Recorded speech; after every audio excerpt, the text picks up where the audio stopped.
to how to do things better. So let's start off, Sam. Just tell us. I know about it, such, but for everybody that's tuning in, tell me a little bit about Run Amok Acres, and let's, if you're willing to share, whatever you're willing to share, the business side of it. I mean, what you grow and how you are making revenue right now as a farm. Okay. So the Roanoke Acres Conservation Farm is 53-acre farm in Western Maine. I'm using, well, with the sheep gone, now I'm using maybe 3 of those acres, and the field is just kind of sitting there at the moment. And I'm raising vegetables primarily and writing, and we have a trail system, so we open that up to the public for free. But primarily my income is coming from CSA and farm stand and my writing. Like my writing is kind of carrying the farm at this point. I don't have a partner working off farm to help support our household. Well, actually, I do. I have Braytech now. So my 19-year-old son doesn't want to farm, go figure. And so he is earning his income washing dishes off the farm. And so he pays $400 a month for his rent. And that is part of my income stream now. So those 3 things, and we're scraping by, not getting rich by any means, but I'm still here. I'm still farming. Okay. Tell me a little bit more about the conservation easement. Does that bring in a revenue stream for the farm, or is it a tax abatement, or how does it benefit? I love that you're doing it. And honestly, I Yeah. think that's something that should be done in more cases, but how does it work financially for the farm? Yeah, so it was actually really cool. Once I got here, I had like a really big mortgage payment, and as a single mom, it was just unmanageable. And so I went back to the FSA, and they came up with this option to do the conservation easement. And we had to have the state biologists come and walk the property to identify key habitats that qualified for such a program. And they did, we have a wetland habitat that feeds into Gilman Pond, which feeds into Gilman Stream, where there is this endangered species of freshwater mussel. And also I have trout fry in my stream that's feeding into all of it. So those 2 things. And then the other habitat was a young larch grove, which is habitat for the Canadian lynx. And this nighthawk, which is the cousin to the whippoorwill. Everybody knows about the whippoorwill, but you don't hear much about the nighthawk. So those 2 habitats qualified us. And it was another one of those, government programs with all of the hoops, and it takes a long time. And eventually we did get to sign the contract, and I got $100,000 off of my mortgage.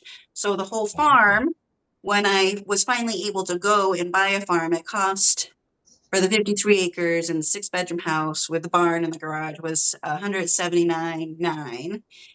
And I got $100,000 off of that. Yeah, and that brought my mortgage payment down to $328 a month, full disclosure. And that's what allows me, as a single mom, solo farmer, to be able to stay on the farm and farm.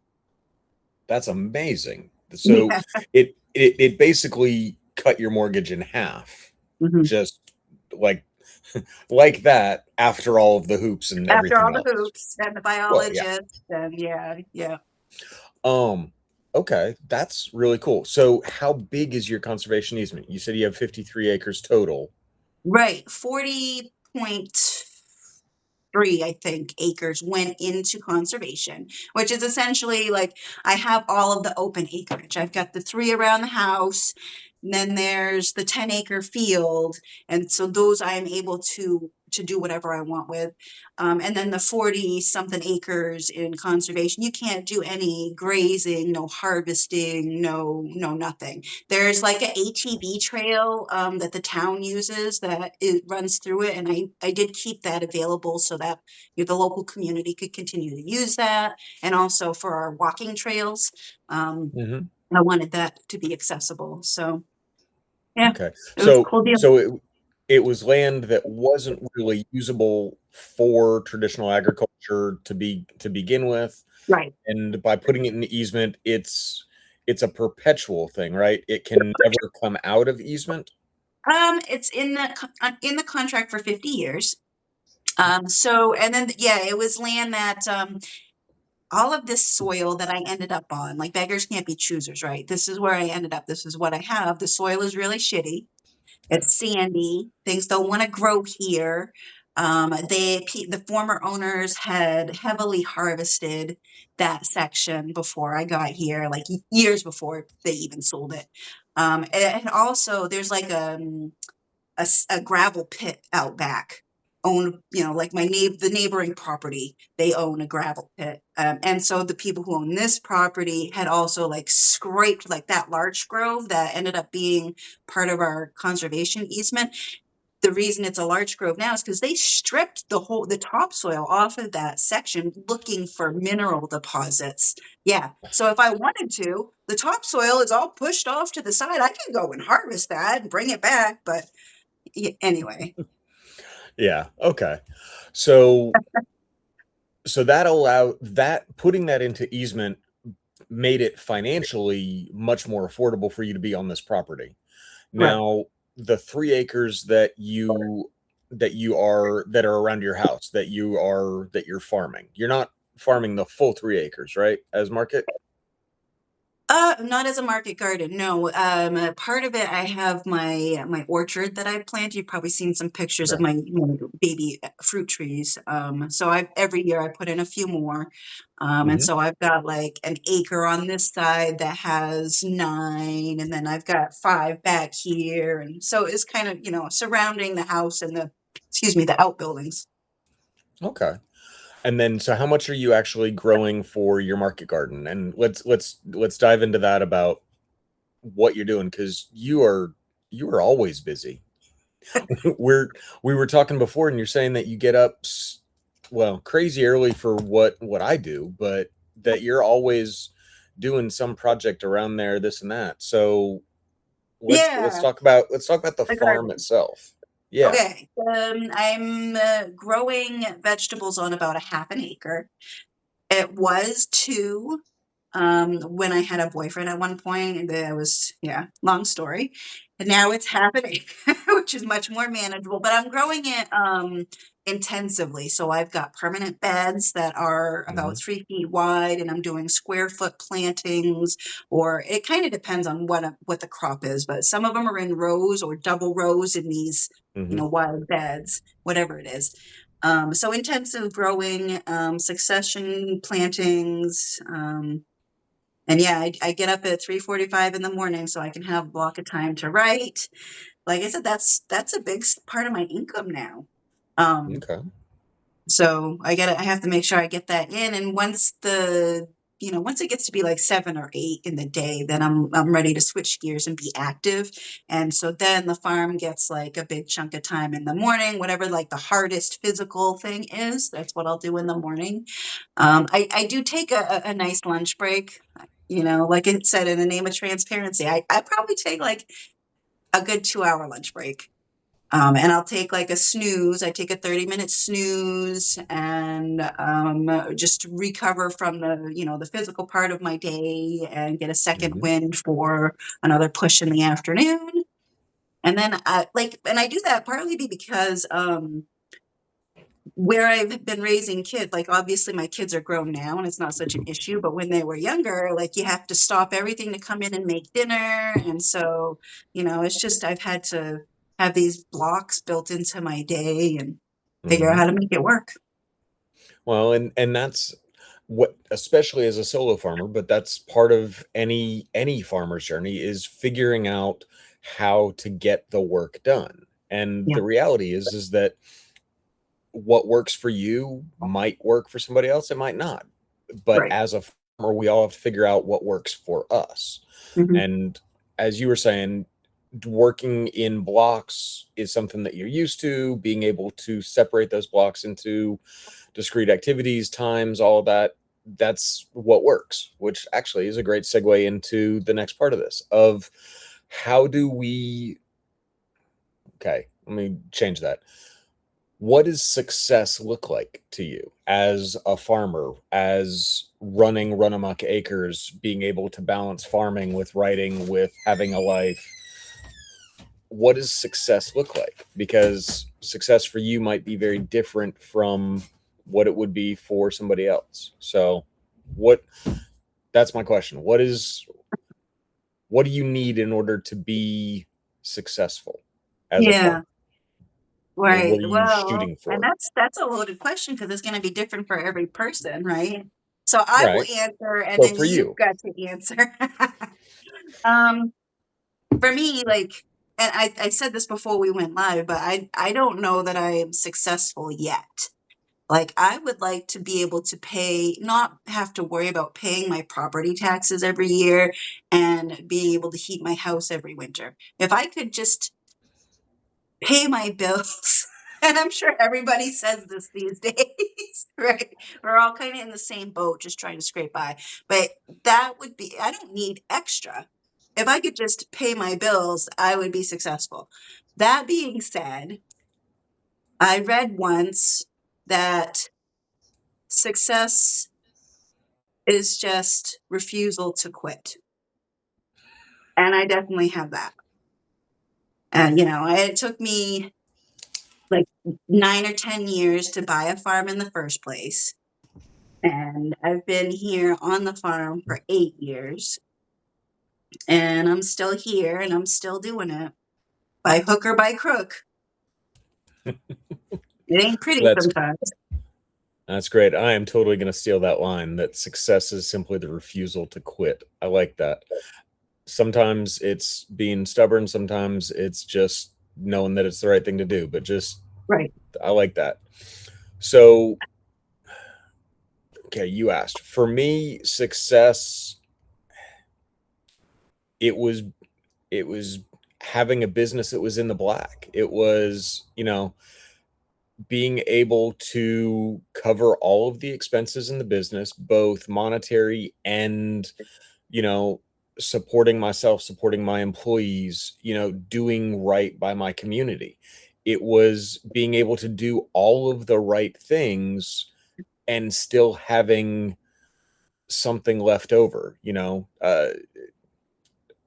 creative energy in my tank, having money left at the end of the month. I mean, you're right. Success looks different for everybody. And I think for farmers, speaking with my own experience as a farmer, with the three that I've had, all the farmers that I've talked to, at the low end, the lowest bar we should shoot for is that farmers are able to pay their bills, pay their debts, and not be utterly and completely drained and incapable of doing anything else.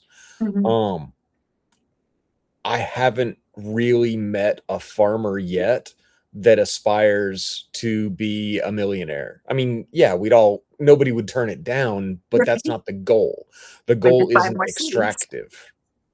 The goal is simply to do good in what they're doing. It's not an extractive goal in trying to get as much as you can. So trying to a lot of farmers that I've met have said, well, success means I don't need to have a job off the farm. I don't need, I can do the farm and Right. that's it. You know, I don't need a job off the farm. My wife doesn't need a job off the farm. My husband doesn't need a job off the farm. It's being successful means that what I'm doing covers everything else that I need to do. And so that's kind of where I've been writing and where I've been working with farmers is okay, if that's what success is, how do we get there? And something I've been dancing around in my writing and such is that pretty much every farmer I've ever met is good, if not great, at growing their crop. But sadly, too many farmers that I know don't like marketing. They don't like social media. They don't like going on sales calls because they like growing or they like ranching or whatever. And it's it's uncomfortable. So Marketing they is the do that. hard part. Yeah, it's anybody can grow it, but selling it is what actually brings you the revenue. Just because you grew Mhm. it doesn't mean anything. Um, so let me ask you this. The vegetables you grow with Run Amok, how do you sell them? Do you do markets? Do you have a CSA? Do you sell to a store? Do you work with chefs? Like, or do you do all of that? How do you sell? And Um, what's your process for finding clients? I guess. um, so currently I have a small CSA program and I have my farm stand, which is right here on the porch on my house. Um, I once upon a time I did a farmer's market. I went to I before I bought the farm, like one of the ways that I was able to grow my income from agriculture to justify to a financial institution that I was a worthy investment was to go to farmers market. And so for 6 years I did farmers market. I was managing the farmers market too. But once I bought the farm, it wasn't feasible for me to spend one day preparing to leave the farm and one day off the farm. So that's 2 days out of my Mhm. work week, and it doesn't work. So I decided I had worked with Judy Dimmick at North Star Orchards here in Madison, Maine, one season, a while back. And she was a super shrewd businesswoman. She was elderly at the time when I was working with her, but just still like, that mind was just sharp. And she told me that they their business tactic was to bring all of their business to them. And they had their orchard is one of the prominent orchards in our area, and they sell apples through the local grocery stores all around the region. And they have this like fabulous farm stand, and so that made me think like that's what I need to do. I need to bring all my business to me. And so that's why I only have the CSA and the farm stand now. Primarily, I'm marketing them on Facebook through my local community groups. I'll make up graphics in Canva. I have a lot of people, like I've been writing for a long time. The blogging was always a part of my strategy as a farmer. And so I've Mhm. shared my story in an effort to grow a following in the area. And it's spread obviously beyond that because now I've got people all over the world who are following, which is nice, but um, they can't buy my vegetables. So still those local connections are important. And I try to get involved in local events when I can. So I've participated in another, like a local marketing thing here in Kingfield, and I have an Instagram account, and it's small, but that's a lot of local people follow me that way. So Okay. So you said you're relatively rural. How you're in or just outside of New Portland, I think you said, right? I'm in Portland, yes, but a lot of people confuse New Portland, Maine with Portland, Maine. So Yes. Portland, Maine is down on the coast. Yeah. And I'm like 2 hours northwest of them in the mountains near Sugarloaf. I don't know if anybody, has ever gone skiing, but Sugarloaf is one of the East Coast's premier resorts. So we're not far from Sugarloaf and not anywhere near Portland. But it is very rural, to get back to your point here. And So we're like, how many people in your area? oh, I don't even know how many people are in New Portland. It's not many. Under 1,000. Under 1,000. Okay. Yeah. So for your farm stand, what's a if you don't mind sharing, what's uh, a weekly revenue from your farm stand? Is it self-service? Do you sit out there and ring people up as they come by? Like how does that work? Um, Hi, BB. Um, so most of it's awkward because I had a gap where I was a lunch lady last year. And so I've lost some of my customer base just because of Mhm. my inconsistency. So I'm trying to rebuild it this year. So I have a small customer base right now. I think I have no dogs in the office. Go. Go on now. She is a bossy thing. Um, yeah, so 4 CSA members currently, and the farm stand, like I'm just starting to harvest.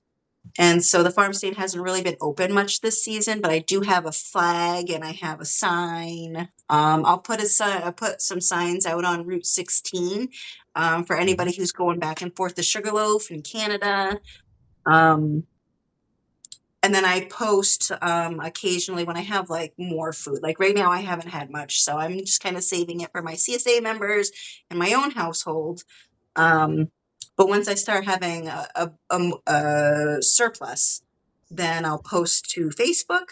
And if I have excess beyond that, the Western Maine market is like a co-op, and so they will buy goods from local farmers, and they've already let me know in no uncertain terms that if I have extra, they want it. And they, Okay. so I would deliver it to them, and then the customers from the area order through them, and they deliver it. So I don't have to deal with any of that. Well, that's awesome. Okay, so something I'm trying to wrap my head around.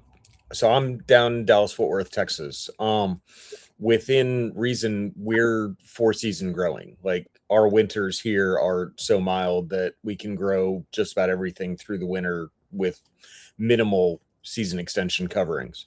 Um, so that's my experience. Plus, all of my farms have been indoors in greenhouses or mushrooms indoors. So seasons are not something that I'm used to as far as a grower. What is your growing season? Melissa actually asked that in the chat, asking kind of what we do for off seasons. So again, seasons aren't something I dealt with.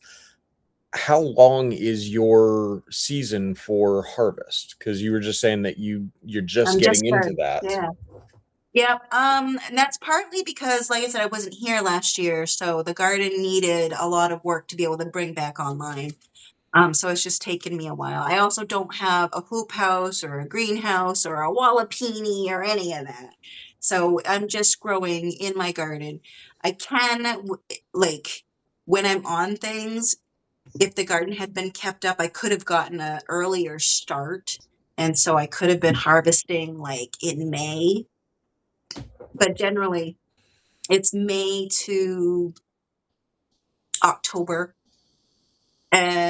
I could extend it a little more with row covers. I could do some season Mhm. extension and maybe get April and through October into November possibly. But once you get to like mid-November, it's too cold. I think our Persephone period begins around, it's either the 4th of November or the 10th. Okay. So yeah. So five to 6 months is pretty solid. 7 to 8 months with season extenders on both ends. Okay. Yeah. Well, that's pretty reasonable. And then so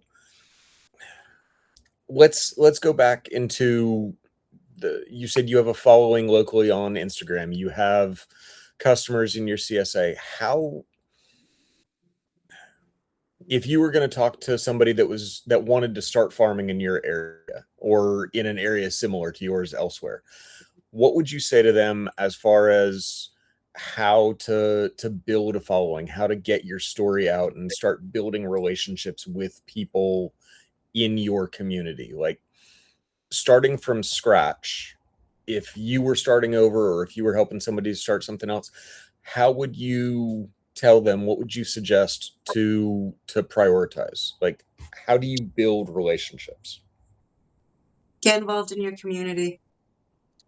But before I even really was farming, I took the Master Gardener's course through the cooperative extension.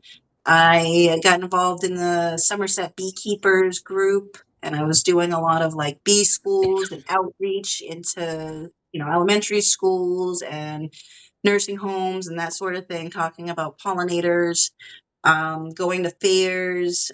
So all of that was like building my reputation as a farmer, and also like getting my face in the area so people are like, oh, that's Sam, we know her. Um, that and then once I did really start to use my skills to generate an income, um, the blog, like having a website, sharing your story however you're comfortable doing. Like writing is really powerful, but if you're not a writer, obviously making videos is a thing. However it is you can get your story out there and just like sharing, your successes and your failures and keep trying.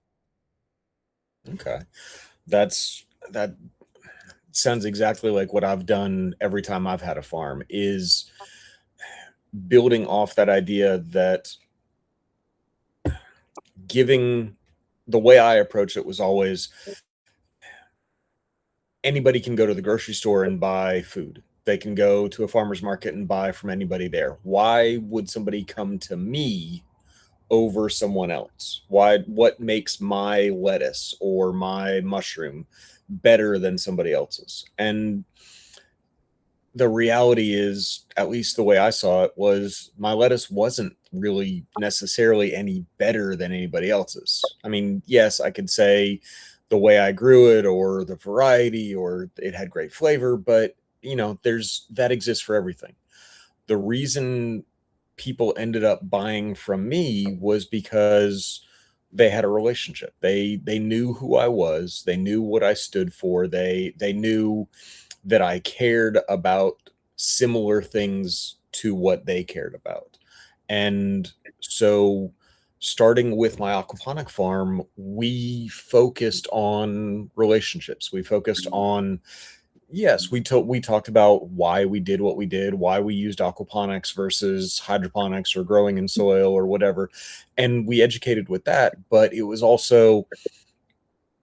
greater than that. It was, okay, well, here's what we do, but here's why we do it. Here's who we are, and here's how it resonates. And it got to the point where I would bring 250 head of lettuce to a farmer's market, and I would sell out at farmer's market at $4 a head of lettuce before the guy two stalls down from me would sell out at $2 a head. And I, which that was wonderful. And it would have been great if I had had more to sell than 250 head of lettuce. That was all I had. So, you know, I still wasn't making enough to survive at that farm, but I had customers that loved what I did and why I did it. And Yeah. also, what you were saying about joining the community, we found that as well, that if an elementary school wanted us to come talk to the kids, we said yes. If master gardeners wanted us to come talk to them, we said yes. We didn't ask for anything in return. We gave. We said yes. We partnered. I think I judged a science fair one time. I think I did uh, a talk at a restaurant to staff that was actually, yeah, that's what it was. The chef that I was selling lettuce to asked me to come in and talk to his staff and tell his staff who I was, so the staff would be better able to tell my story to their Nice. customers. And little things like that. It was all about the relationship. And what I found, and this came home to me during COVID with my mushroom farm, because we started in 2019. We were just hitting our stride in the end of January of 2020. We had just landed our first major commercial client. We'd been working on them for a while, and we signed a contract with them to deliver 300 pounds of mushrooms a week. The last week of January, we signed that. 3 weeks later, the order came down and all restaurants were shut down in Dallas, Texas, in Dallas, Fort Worth. And we're like, okay, so what are we going to do? Well, we had been doing markets, but we didn't have much to sell, but we'd been focused on relationships. Well, over the next 6 months, we pivoted into, I think we were doing 8 or 10 farmers markets a week at that point, just trying to keep lights on and keep doing. That Oh was my, a whole thing. that sounds intense. Oh, it was crazy. It's a wonderful experience that I had, and I'm very glad of it, but I would not want to do that a second time ever. Um, but we really dove into building relationships with customers. During that whole time, I mean, our chefs were all out of business. So like they were all shut down. So we had chefs help us make recipes. So we shared recipes with our customers on how to cook mushrooms and do things that they might not have known what to do. I put together a free book of recipes to give out to our customers. I delivered mushrooms to houses direct to customers because they couldn't get to market or this or that.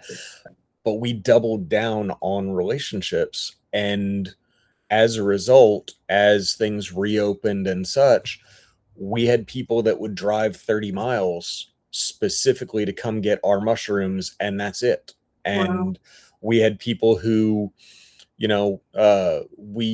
got in a bind at one point, and so we created a punch card where you could buy mushrooms in advance and then just pick them up when you came to market. And we had 8 or 10 people that bought $100 punch card of mushrooms in advance just Wow. because we needed the help. They were able to do it and such. And so that really drove home to me the fact that relationships are everything. And that's where I'm at right now is if small farms are going to survive, we have to show our communities who we are, what we do, and why it's important to everybody. We have to invite people into our lives. So writing, Instagram, social media, even if it's painful and such, it's one of those things we got to keep doing it and sharing the connection. So Yeah. it's Yeah. cool to hear that you agree with me on that. All right. So favorite business marketing development book that you would recommend to a starting farmer, not a growing. Oh, not a growing book. Oh dear. So if again, if we're talking to a hypothetical beginning farmer and we're trying to help them figure out how to still be in business in 5 years, what would you tell them to read first? Oh, geez. Um, I don't know. It's hard to say. Maybe Ben Fox, The Resilient Farm and Homestead. Um, Mm, his ideas about lean farming were pretty inspiring. I had one here. I had a business planning book that I had gotten. Like when I went to buy the farm through the USDA, they made me take a business planning course, and I got this book through the cooperative extension doing it. And I was looking for that one, but yeah, I don't know. I guess I don't have so many good recommendations on that one. Lots of the growing books. and that's the thing is that a lot of farmers there's books and methods and such for how to grow and particular crops or methods or this and that, but the business side I've seen it's kind of lacking. So I always recommend one of two different books. One, actually they're both by Seth Godin. One is his book called Tribes, which is how to build a following, how to build and attract that group of people that are going to support you because they truly believe in your mission and what you're doing. Um, it's a one thing that I love about Seth Godin's books is they're all like super short. They're like 4 inches, 5 inches tall, and they're small, and they're like 70 pages, and you can read them Yes. in a weekend. Um, and Cindy just mentioned my second book, which is Purple Cow, also by Seth Godin. Those are the two that I absolutely recommend to everybody that they read. Go to a used bookstore, a half price books or whatever, and pick them up. Purple Cow is about how to position yourself as being unique so that you are remembered, so that people Oh yeah, don't automatically forget me. you.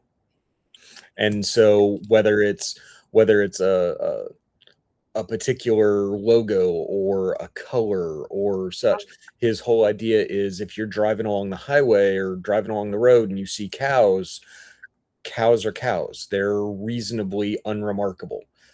But if you were driving along and you saw a purple cow, it would stick out. It would not be normal. You would remember it. You would tell people about it. And that's kind of the goal is You want your farm, you want your product to be sticky and something that people aren't just going to come back and buy themselves, but they're going to tell 6 or 7 or 8 people about it as well so that they come learn about you as well. So between those two, that kind of drives everything that I've done in terms of marketing my own farms and such. Um, and then beyond that, he's not for everybody, I'll admit that, but Gary Vaynerchuk, he had a book called, I think it was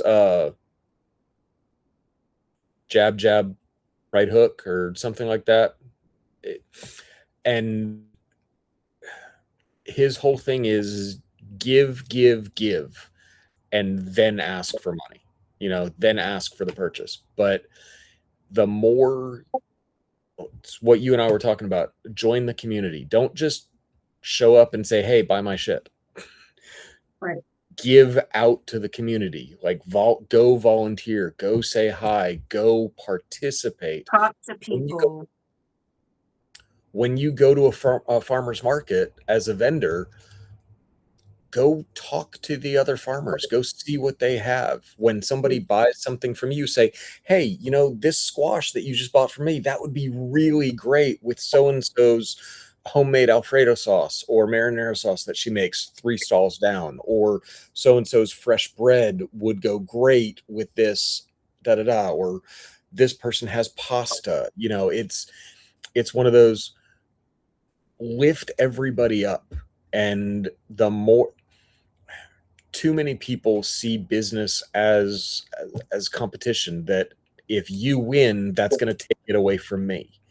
But the reality is that we can all work together and make the pie bigger for everybody. So how do we do that? Well, share, give, and it comes back.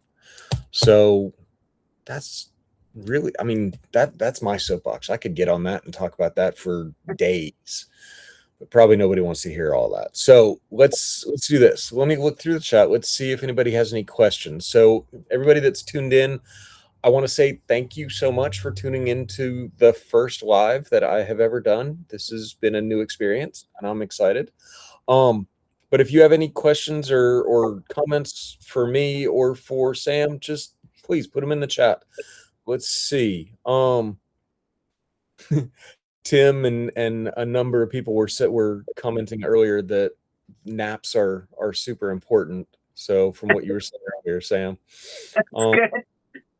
My body is so used to doing it now. Like I drop right off in no time, and then I wake up and I'm refreshed and reinvigorated and ready to go again. my wife has a napping superpower. She can sleep for like 15 minutes, 20 minutes, and wake up and be 100% refreshed. Yeah. That is absolutely not my superpower. If I take a nap, I'm down for like 3.5 hours, and I usually wake up angry. It's not a good thing. Oh no.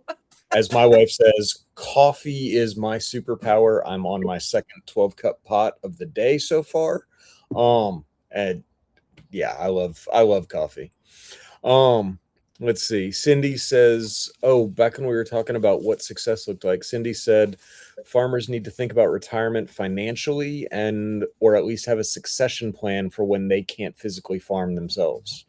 That's actually a really important thing as well, because farming is physical work. And even if you can make it through the seasonality and everything else and just make it year by year, that that's actually a good point, to put something, make sure you're, if at all possible, putting something away every year so that you can keep on going on after you can't do it yourself. um Matt Barnes says the infinite game, the farm continues in perpetuity, so succession. um we talked about Melissa's question about what we do in the off season. Or we talked a little bit about seasons. So I said I don't really have seasons. But what do you do in the off season, Sam, to either to rest, to prepare for the next year? What do you do? Um, well, I think this is gonna be only my second winter season ever where I have had, nothing else going on. Um, Before that, I had more income streams. Like I was running a farm stay B&B, had a housemate. There was one season, like I did the lunch lady thing one winter. Um, I had off farm jobs before in the winter. Like I would work for Johnny's back when I was doing that. I would do that in the winter. So this coming winter, I think I'm just gonna be writing. All Knocking on right. wood here. I think I'm gonna be writing, and I'm gonna just grow as late into the season as possible, and, yeah, that's it. Writing. All right. Well, that's good. Let's see. Susan is saying that she likes the idea of lifting others up, but consumers need to understand that spending a dollar here, dollar there with farmers is not a good thing for farmers. Um, what do you think about that? And then I'll give my thoughts. Um, I kind of think people need to put their money where their mouth is, and maybe that's what she's trying to get at. Is like a dollar here and Hmm. there doesn't really sustain the farm, and we really like farmers really need people to commit to them, right? Hmm. So yeah, I'll totally agree with the consistency issue that a random purchase here or there, even if it's $100, random purchases don't work long term. We farmers need consistency. Now, I would say that, you know, $5 a week in purchases consistently that you can count on, that can add up, because I mean you get 100 people spending $5. Well, it's still $500. Would it be better to get it from one person? Sure. But for me personally, I'd rather have a smaller amount that I can consistently plan on Right. rather than one large amount that can go away at any time. As an example, we had one restaurant client with the mushroom farm that one client was buying 250 pounds of mushrooms a week from us, which at Wow. that time was about 40-45% of what we were producing a week. They were an amazing client, and once we got their checks rolling in, they paid on a 6-week net, which was horrible. So we delivered, and then 6 weeks later we got paid for it. Oh, So yuck. once we got that cycle going, we were fine, but that first 6 weeks was rough. Um, but once all that was fine, but there was always that fear in the back of my mind that if they cancel their order, that's 50% of our revenue just about that disappears instantly. Yeah. And that always made me nervous. So consistency is important, but you're right, putting money where the mouth is. Everybody says they want to support local, but nobody shows up at the damn market. Yeah. So Well, when you were talking about COVID, and ironically, I was pretty well set up going into COVID because I was doing deliveries every Fridays. I would take my CSA mhm, orders and deliver them to people, and I found that people, when I was delivering, I had more orders, I had more customers, and I was making more money because I was putting the food directly in people's hands. But again, that was that same issue where I would have one whole day, or like, and I was baking at that point. So it was like 2 days of baking, one day of harvest, 3 days to get ready. And then I had to spend a whole day driving around Western and Central Maine to deliver all these orders. So I was losing all of this time, and it just wasn't enough money to anyway. And then once the COVID ended, people stopped ordering. Like I wasn't going to yeah. deliver anymore, and they didn't want to drive over here to get it. So, but it just like shows you like the mentality, like the convenience that we're accustomed to, right? And so as long as you're putting it in their hands, they'll buy Well, local food. But if they got to go out of their way, well, and that that's where I'm getting at right now is our society shifted to instant gratification convenience factor. anything that increases friction for the customer, Yeah, it's an absolute turnoff. And I've talked with a number of people that are angry about it. They're frustrated, and why can't it be like it was this time or that time or such? And the reality is that as producers, I think we need to just roll with the punches and accept that the world has changed as much as we can. Now, everybody's going to have their different point that they land on the continuum, but if your customer's not going to come to you, then accept that and figure out, okay, well, where is the compromise? If they're not going to come out to the farm to pick it up, is there a place where I can meet them? Is there a place that they are willing to go? Is there, a third party that's willing to do what I'm not willing to do? And yeah, so part of, we were talking about this before, if success is just refusing to quit, then you got to figure out what's it going to take to get the goal you want. Um, exactly. Yeah, and that's where we pivot, right? And we find a new way. mhm. And as Cindy just added in here, farmers don't owe, or customers don't owe farmers anything. Farmers need to earn it with good products, service, and strong relationships. And I agree 100% with that. We don't deserve anything. We do have to earn it. We have a great product, but we have to find the people that value it as much as we do.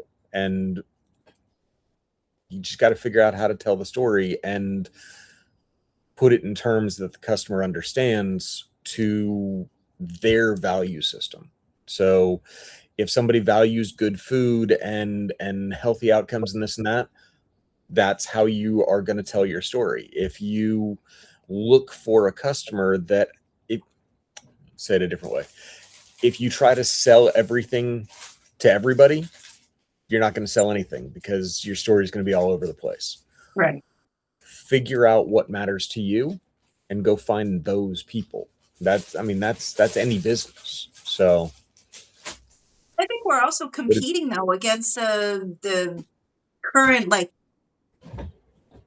no, there's like a current amount in society right now where like people just don't value local food, they don't like, and they're more comfortable running to the grocery store or, eating convenience foods. And so that's not our fault. Like, we're competing against that whole mentality.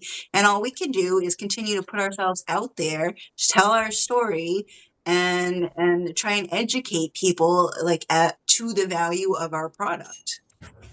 exactly that you're never going to convince somebody from the opposite side of the spectrum to just come over to you instantly. It's all a measure of degree, and that relationship is built. And even if they don't buy from you, you get them one step closer to where Right. you are, and then Yeah. then the next conversation you bring them one more step, and then a third step, and then a fifth step, And it and might then take a while, it, just like people talking about their Substacks and how, like, you have to expose people so many times. Well, it's the same thing with farming. it is. I mean, but that's really, when you get down to it, whether it's Substack or a market stand, it's the same thing. You have to build up trust Yeah, for somebody to be willing to take a chance on you, whether it's your writing, whether it's a product, whether it's a piece of clothing, whether it's a piece of food. And sometimes the the smaller purchase is actually harder because you're getting them to go against something that they've done before. mhm, So again, like we've been saying, it comes back to joining your community. When people know who you are, that trust comes a little bit easier. yeah. Let's see, we've had I like that. Do you want chips? uh I think it the might be hard for same. farmers because we're naturally reclusive people, right? A lot of us are introverts and we don't want to put ourselves out there, but it pays off. Susan just made a good comment. when she thinks of convenience, she thinks of the single working mom with toddlers who can't drag the kids out to the farmer's market for the veggies, then to the store for toilet paper and for chicken, etc. So how can we make it easier for them? Um, Food hubs, Mhm. that being able to aggregate from multiple farms, from multiple producers, from multiple vendors, and then again reducing that friction to get it out to them. All the grocery stores in my area are going to online ordering where you can, Yeah. and my wife loves this. I hate it. I want to go to the store. I hate people, but I can't shop online. But a lot of people want to just go to a website, punch in what they order, and then drive up to the store, hit here on an app on their phone, and Yeah. then just have somebody bring it out to them. Well, if we can make local food that easy, would more people be willing to do it? Oh, So, I'm sure they would. Like I was telling you about our Western Maine market and how they will buy the stuff from the farmers and the customer orders from them and they deliver it to the customers. Like that's a really nice model, I think. but in order to do that, we're going to need to build a whole new level of infrastructure Mm. because that level of aggregation is a challenge. You've said it a couple of times. When you spend a day harvesting and a day packaging and then a day delivering, that takes so much away from what you have to do every day on the farm. Just to So produce the food. that infrastructure to aggregate from 8, 10, 12, 30 small farms and then package it and deliver it, that can't come back onto the farmers. That has to be a new layer that we have to build. So Right. Right. there's all sorts of that.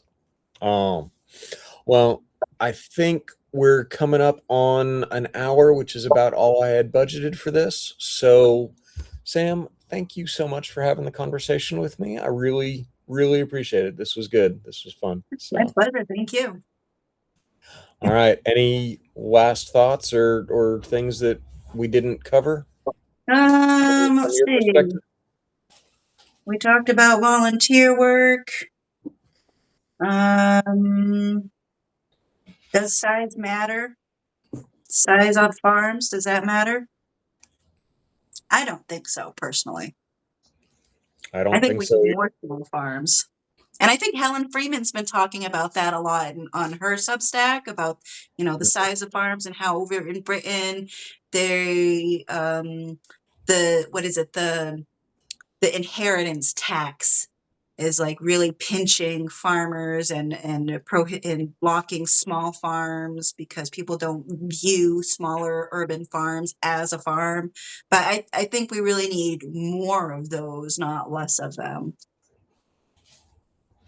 Yeah, absolutely. And size is a relative term. Are you talking about acreage? Are you talking about production in pounds, Right.